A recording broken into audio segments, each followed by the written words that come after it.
When you get to here, palm down, and it doesn't have to be deep. It's actually better if it's around here, just below the collarbone. When you get to this, I want you to open this. When you get to here, when you punch it across, I want you to take this and put it over the top. When you put it over the top, you're going to be able to pull this a lot tighter and hide the fingers. I just saw red. I know you did. Well, red's usually what kills people. When you get to here, I want you to bring yourself up on your toes and stand. Now, it's not on. I'm trying to leave it off. What I want is I want to push and a pull, and it's from your hip. You feel that? Yeah. That's what I want from you. You just leave it in there. And if you really hate them, yes, you can. Okay? I recommend going for the kill because people think that they can sit through this a little bit longer than they can. Some people will fall asleep. Cool? You want to try it again? Okay. Punch that across. Put this over the top of it. Freeze here. Get up on your tippy toes. Push forward that hip. Pull, pull. Yes. Good job. Okay. Now, here's the fun stuff. Come here. The reason 9 times out of 10 that you do this is because they have the collar choke. No, stop. It's on.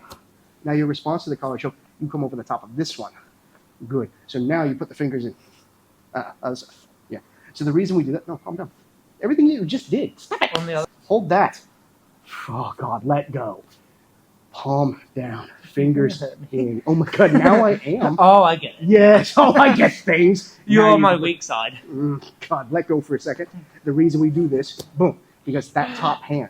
If you come over with that hand, I'm going to get an arm bar. If you come over with this hand, I can't get the arm bar. Does that make sense? Yes, sir. Okay. Now, continue to do this choke. Hide it. Stand up. Freeze here.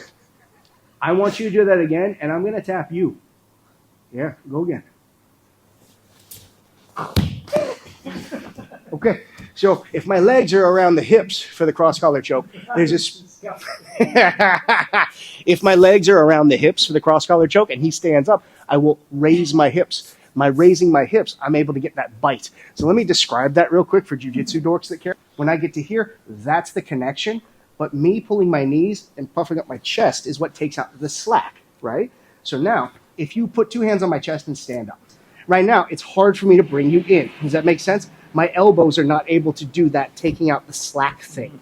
So put your hands out for a second. Pause here. Put your hands back on my chest. My job now is to bring my legs higher. And I'm pulling my elbows to my hip bones. Does that make sense? So I'm no longer pulling my elbows. You'll live. I'm no longer pulling my elbows here to the sides. I'm bringing my hips. I can't do it without a person. Here. That's the slack that I'm cutting out, as opposed to here. That's the slack that I'm cutting out. Does that make sense?